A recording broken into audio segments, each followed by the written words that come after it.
Well, good morning, everyone. There's June. June, I'm glad you got on. She was having trouble. Yay. Afterwards. How's everyone doing this morning? I guess we have to go back to silent. That was good. Yeah, we do. Good. Well, then it stopped so suddenly.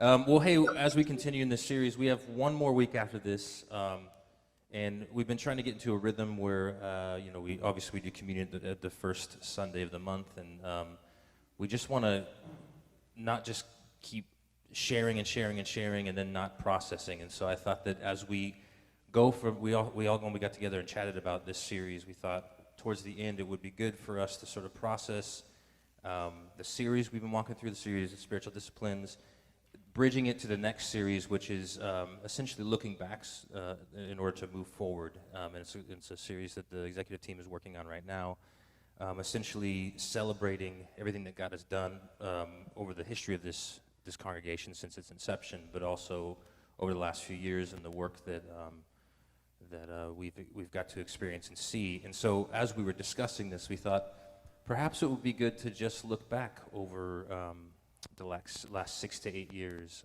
Perhaps it would be good to look over the last 2 years and take a few minutes of reflection on that, and even just to look over this last summer and the transition since Pastor Jake has moved on. And so I thought maybe we could start by just saying, so the two of us now, shockingly enough, have been on staff the longest out of the entire staff. Everyone's laughing. Yeah, I know, right? I came on in a unique role, which was to launch Small Town Society in June of 2016. I remember my last Sunday at Three Crosses was May 28th or 27th. And then there was the very next week I was hopping on board here, and just so thankful for that. And then Chizu, you came on in October of 2016, correct? Was that right? It's hard to remember. So Mark and I moved up to the Bay Area from San Diego in 2015, and Jake had been a good friend of ours in San Diego, and so he invited us to come here, and I was working for InterVarsity Christian Fellowship, and then I had some morphed role. I was part-time with InterVarsity, part-time at the church at some point, and then I kind of transitioned. So sometime in 2016, I was here on staff, so yeah. Well, as we look back over the last 6 years, I'm just going to put you on the spot. 2016 Chizu compared to 2022 Chizu. Walk us through that journey. What are some experiences? What are some things highlights for you? Some things. Yeah, I feel like life has changed a lot in the last 6 years.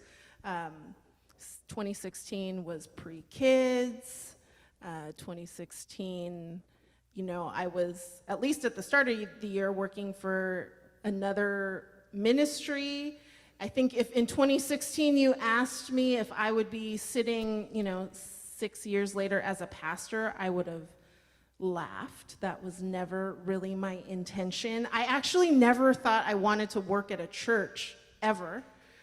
So that whole journey has been pretty significant for me in what God's been doing in my own heart, and kind of seeing the beauty of the local church in a new way.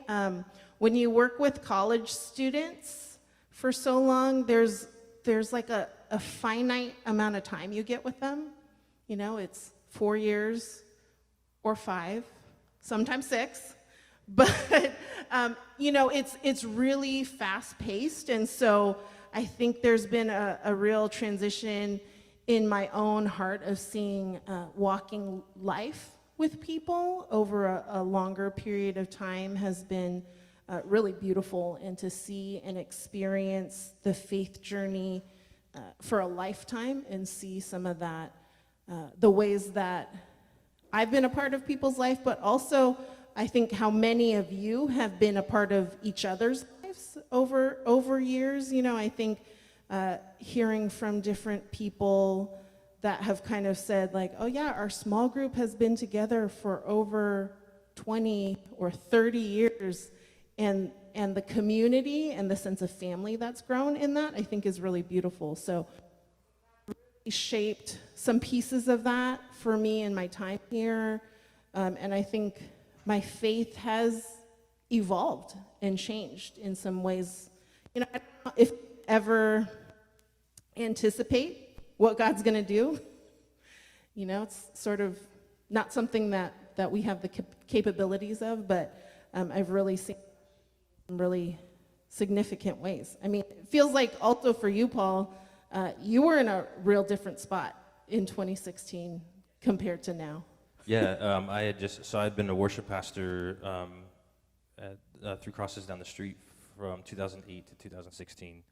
And when I stepped out of that position, I was very confident that I would never work at a church again, and that I would never lead worship again. And it wasn't, only because when you're in that world, and how many people have worked in some sort of full-time ministry context in this room before? One other person. But I'm sure you might understand this. It feels like a machine, and so you spend so much of your time in that world, and there's not a lot of time to engage in the community. And at the time, it felt like because my main role was music ministry. I had become very good at sort of maneuvering around people's perspectives and opinions on what the music should be on a Sunday morning. And I didn't know how much it was actually burning me out creatively and as an individual and as a person. And so it just became where I would leave services and go, I feel like my existence and my purpose is to entertain Christians. And I'm not sure I want to spend the rest of my life doing that. Jake and I had become friends, and so he said, what do you really want to do? And I gave him this really vague understanding of, I just want to launch a community that's in the community, that's really supporting the community. And I essentially was describing what First Press was already in the direction of doing. And so it was really an honor for me. And even in the conversation that we had the other day, we were sitting right in here discussing this service and future services. And I found myself like breaking down because I was like, these last couple of years have been really challenging for all of us, and challenging. For me, they've been challenging specifically because my whole existence is striving to bring people together, to bring people across social barriers together, to bring people to have conversation and dialogue and to grow and to become genuine community. And the pandemic, I know for everyone can understand, it just killed that ability to bring people together. And I really, really, really struggled with that. And yet, when we were in the meeting the other day, I just found myself saying things that I wasn't even thinking ahead of time. And the main thing was, I have spent a lot of time over the last 15, 20 years in churches, in the church world, and engaged in the business of church and the enterprise of church and the goodness and the scene behind the curtain. I reflect on the last 6 years as being so thankful to be a part of a messy community. I'm tangenting now, sorry, Chizu. I just remember Kath and I talking about wanting to be a part of a community to where the worst thing the community could say is, I don't believe anything they preach, but we would be a mess if they weren't in our community. Just even as recent as the food trucks last fall, and I remember we were setting up. It was a Friday night. Nobody's in the office. Office is closed, and this woman comes around the corner, and she is just livid. And she goes, "I need to talk to somebody who works here." And I'm like, "Uh-oh, that's me." And I said, "Oh, well, I guess I would be the one you chat with tonight." And she said, "What is wrong with you guys?" And I was like, "Well, I don't know what you're talking about." And she went on to say that there is a group of homeless people over at 7-Eleven, and why are you doing this to our community? And so I had these conversations with people before, and so I think the reality is, and I know that most of you have probably experienced this or struggled with this, or I simply walked her through the progress of going, people sleeping in our parking lot, to the county flushing out the creek and having no options for people. So we open an emergency shelter, which leads to a part-time shelter, which leads to a full-time shelter. That we are not bringing and busing people here, but rather there are people, these are your neighbors that are living in the creek and around, and walking her through that. Like, for friends, for 20 hours a day, there are people, unsheltered people in this community that have a place to be because of this community. There, for 20 hours a day, 365 days a year. And so we're trying to figure out, and I know that Aaron and the crew are trying to figure out, what do we do with those 4 hours? We got to do something with those 4 hours right now. But after talking to this woman, she went from being completely livid, red-faced, angry, to where can I donate clothes? And it made me realize that the people are just misinformed. Like, they're frustrated because of, they experience, it's scary to see someone wrestling with mental illness, or scary to see, that sort of thing, but to realize that we're actually helping those brothers and sisters and finding a space for them permanently as well. And I remember telling Kath, like, I just want to be part of a community where the worst they can say is that we don't believe what they preach, but we would be lost without them. And we're part of that community, friends. I'm so thankful to you, and I'm sorry, I went off. No, I think that's great. I think that's a beautiful story of not only our own transformation as this church, but seeing community members and people that aren't sitting in this room with us also being changed and transformed, ultimately by this God, right, that we believe in, that we're here to worship and be together. And we're, for those of you that are new or maybe haven't been here in a long time, we're in the middle of a pastoral transition. So in May, our lead pastor moved on to do some other tiny homes and community work, still in this neighborhood. And so we're in the process of searching for a new pastor to come and lead this community. So there's a group of pastors here that are leading in the interim. So that's just to catch you up to speed. But one of the things that Jake said in his last sermon as he was leaving, that I know I've mentioned it here before, but I think what Paul's saying, it continues to really resonate in my own heart, is the idea of remember who you are. Like, for us as a community to remember, like, this journey of the last 6-7 years is significant.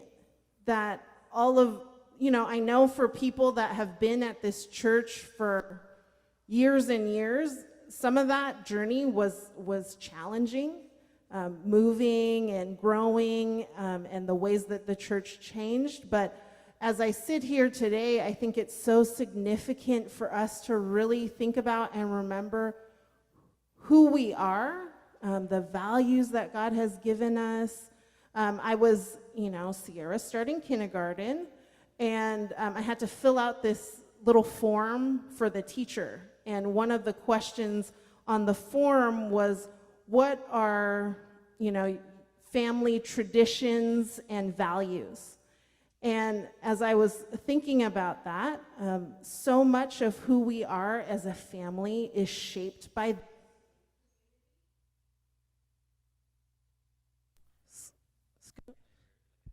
I'm in a dead zone. I'm in a scooch right here. But so much of who we are as a family has been formed by this faith community. And the thing that I wrote down, which I think is something that I've learned here, is that the thing that we want for Sierra as she learns and grows as a human in this world is to really see and care for people that might not be included. I want her to be at school and see a kid that isn't playing with anybody, and to go and be friends with them and talk to them. And I think that's a value that we've really embraced as a faith community, and that feels so reflective, kind of, at least for me, in all different parts of my life, right? I want to see that for myself, I want to be that person as a follower of Jesus, but also I want to see that in my kids, and I want them to grow up with that value. And I don't think any of that could have happened without this journey that we've been on together. And so that's been really important to me in the last few years. Good to check. There it is. Can you give me like one incredible highlight for you in doing ministry here? Because you've had quite a unique, like, most of my experience over the last 6 years has been outside of this place, forming community. But you have been dedicated, Chizu is like one of the best people in the world, right? Can we get a round of applause for that? Dedicated, faithful, incredibly giving. I remember in the middle of the pandemic when we were still on lockdown, but Chizu and I had to be here for separate reasons. She had something she had to be at, and I was in the clinic working on some stuff. And I just remember I was having a really bad day, one of those days where you just feel like the pandemic's not going to end, and yada yada. And I just get this little and she opens the door, and she had this meeting, and she just rolls in with this coffee cart. And she's like, "Hey, I wasn't sure what to do with this coffee, and I thought, Paul's here. I'm gonna give you," so she gave me pastries and coffee, and it made my day. Anyways, I'm tangenting now. If you don't know Chizu, you will, because she's amazing. In light of the last 6 years of you being faithful and just pouring and giving of yourself to this community, what is one super dope highlight? You're this day was or this moment, or? So when I started here, my role was director, I don't know, something, education and advocacy and homeless services and something, So I had this kind of role that no one had ever had before, and how Jake is kind of yeah, just go do whatever God's leading you to do. And I'm like, great, that's so great, I can't wait. Not sure what that all is. And there was a day that, so there was there was a few, I think, seeds that had been planted here with the chance of showers and Sunday breakfast.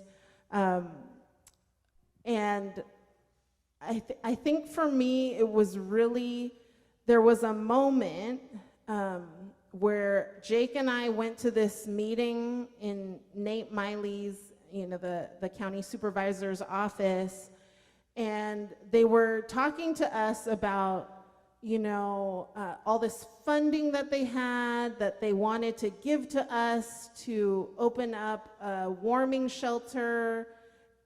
And, it was maybe the first time that I was in a government secular setting where I was oh, God is here, and God is opening up these doors. And Jake and I both left they want to give us money to do the thing that God's already asking us to do. And how did that happen? So I think for me, that was it was super exciting to come into this place and know that in general, I operate in kind of this thinking, God opens doors and God closes doors.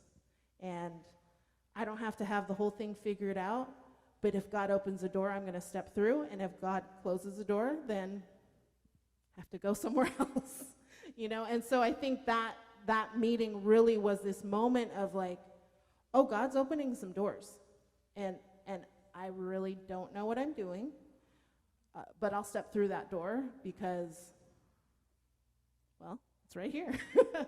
So I think that was a favorite moment. I think really so many good moments of helping with Sunday breakfast, meeting people, getting to celebrate with folks when they have gotten into housing, I think has been a huge joy.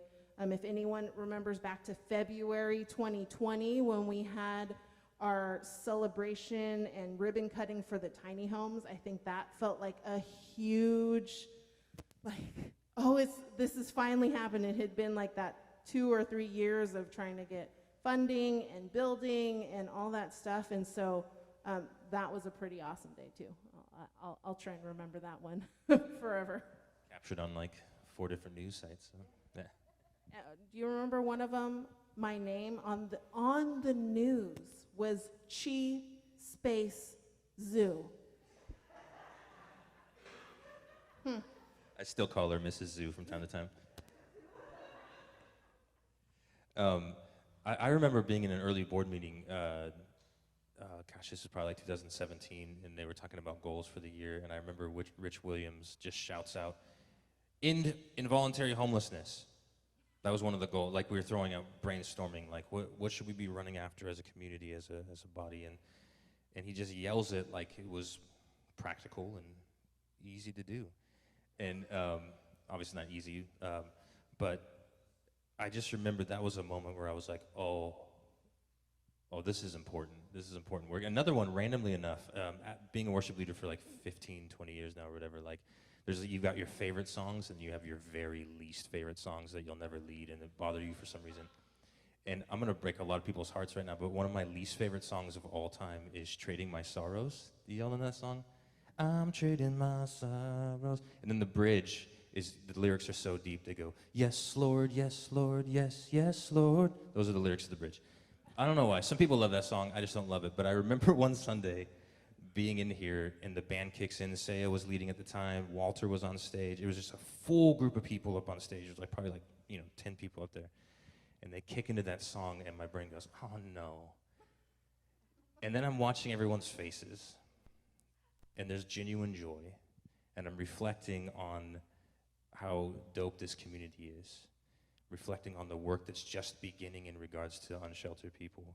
I'm looking at the diversity of the stage and the work that everyone's striving to do in regards to making this genuinely multicultural, just not monocultured, but multicultured. And by the time I got to the bridge, I was like, yes, Lord, yes, Lord, yes. That was a big turning moment for me. Anyways, sorry.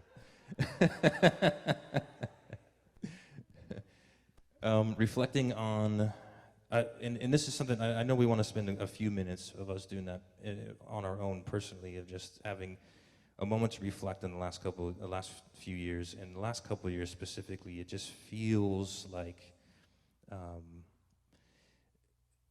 society, politics, everything, it just seems like it just feels like you're trying to fight against a huge wave. Maybe I'm alone in that. Just feel like there's something new all the time. There's something that you gotta adjust to, and the pandemic was a big one for us. And I feel personally, and maybe I'm speaking for some, if not all of us, that like we seem to be in a season, and it's unique to this church because we're also in a transition over this last summer of going, okay, where are we? We're kind of waiting for the next pastor to be here, and we're striving to carry on this legacy, and there's this uncertainty around what the vision is going forward. And then on top of that, there's this feeling in all of us, I think, or at least some of us, and me definitely, of like, when do I start? Because the pandemic has just carried on for so long, you're just like, is it okay should we? I guess that was a question. That was Chizu, how do we start again?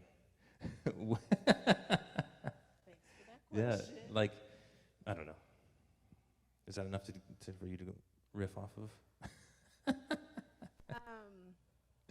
Yeah, I do think like being in this transition in the place that we are, there's a lot of kind of unknowns. I think for a lot of people, transition is really challenging. And, I've been thinking about my own transition, and I mean, a pastor moving on, I think we've probably said this before, but it's a huge shift. And so, I know that we did a lot of things kind of when Jake left to celebrate and think back and do that. But I think now that, we're a few months out, we're still dealing with it. And I think as Paul and I have talked, we don't want it to feel like we're forgetting about some of the challenges that come with transition. And, I absolutely loved working with Jake. It was a favorite thing of my professional life. And so it does feel like a transition to kind of do ministry without him around. But I think at the same time, it's been amazing to feel super supported here in this place. I've had lots of you, encourage me and just saying, you're doing a great job. Thank you so much. And I really appreciate that, because in the midst of, all that's going on, and I know there's a lot of moms here that can attest to, it is a challenge to work full time and raise some kids and do the thing. And so I really appreciate that. And I think the best thing about this community is the doing it together. And I have never, in the midst of it, felt like I was doing any of this work alone. And so I think for us as a community to continue to look to each other, to see God in one another, to be encouraged, and to move forward in what God has for us to do, the work that God has for us, the ways that we love and serve this community, but also love and serve each other in the midst of that, I think has been really important and impactful for me. I don't know, did I answer that question? It wasn't a good question, so that was a great answer. It wasn't a good question. It was a little vague, but hopefully I said some things that were useful. Yeah, I think as much as the transition is hard, I think to do it in this community has been really beautiful and nice and helpful, and just getting to live life alongside people and know that, kind of everyone feels some of those transitional things, and we're doing that together, I think has been great. We wanted to take just a minute before we jump back into things, just either with the person next to you or just on your own. It's always, I feel like it's always healthy to take inventory, and I know, I was chatting with a counselor a couple months ago, and I was saying I have a lot of anxiety, a lot of worry, and I know that I should trust in God more, or I should, relax because this is part of life. Everyone's dealing with and the counselor said something is really interesting. Yeah, it's not always helpful to worry, but it's also part of life, and it's okay to worry. It's okay to be uncertain, and it's just where do you rest, and where do you put your hope, and so maybe in these moments it's just to think about nobody has experienced a pandemic in this lifetime, and this is a unique season where we're kind of just kicking back up again out of pandemic and through a transition. And so whether that be a personal inventory in your own life or an inventory of the ministry that you've experienced, just take a few minutes, maybe write on your phone, or if you have a piece of paper and a pen, or just in your own head, let's just take a few minutes to just take some inventory and reflect on what we've seen God do over the years that you've been here. And as we've got one more message next week from Mike Yugusa about, actually he's calling it the discipline of creation, which I'm interested in to hear him dive into that. And then we start a new series, which is to essentially take inventory of what God has done through history and what God has done through this community. And Phil Arzino is going to kick it off by, really sharing over his lifetime, the ancient history of, no, I was kidding, of First Press. Sorry, that was a low jab. I'm sorry, Phil. But and I'm really excited about this because there's things that I'm still going to find out and that I never heard before. But also the journey that we're all going on. I remember I got married at 26. By 27, I was a pro at understanding marriage. I could have written a book. You know what I'm saying? And now I'm 40, and I'm like, I have no idea what I'm doing. The marriage is. The 28, first kid. By 29, I was like, I'm a good parent. And now I've got 4 kids, and I'm like, this was a bad idea. Like, actually, Kathy's telling me it's a bad idea for you. All that to say that, like, when we're young, we have these ideas. 9 times out of 10, age helps fix those ideas, and so I'm just thankful for all the wisdom in this room. At our age, we're just still trying to figure it out, and that's a good place to be because it means we're heavily relying on God. But we're also heavily relying on all of you in this incredible community. So with all that being said, if we can just take a few minutes, like maybe 5 minutes, just to quietly reflect, and Chizu wants to start us off with that. Yeah, so I think in every season of life, there's guiding scriptures that kind of God places on our hearts. And so I want to, as we spend some time, hopefully, like, this conversation between Paul and I gives you a sense or some inspiration to do your own reflection and think about either this transition, or maybe if you're here for the first time, you're like, I feel fine about the transition because I haven't been here. But you've gone through your own transitions in your own life, and even the pandemic has affected everyone, like Paul was saying. And so I wanted to read this scripture for us. It's from the First Nations version of the New Testament, which there's something about, I think, the language written here that is very beautiful. So I'm going to read a few verses out of Hebrews 13, I think. So if you, want to kind of read it through as you're reflecting, I'm doing Hebrews 13, verses 7 and 8, and then verse 14. So you can just listen, and then we'll give you a few moments to do your own reflection and thinking about what God's been doing in you, in your family, what God's been doing in your life. So this is Hebrews 13, verse 7. Never forget the ones who blazed the trail before you, the ones who were first to tell you the message of Creator's good story. Think deeply about the manner in which they lived and died, and follow in their way of trusting. Jesus, the chosen one, remains the same yesterday, today, into the time beyond the end of all days.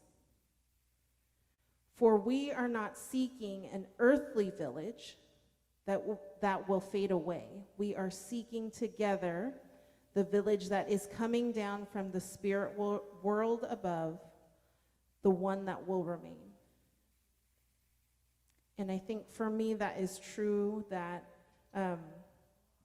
we are together seeking a village or a community that is a piece of heaven on this earth, and a reflection of Jesus in our own lives, and we want to see that here in our community. And so why don't you take a few minutes to reflect, to think through what God's been doing in you and around you. Amen.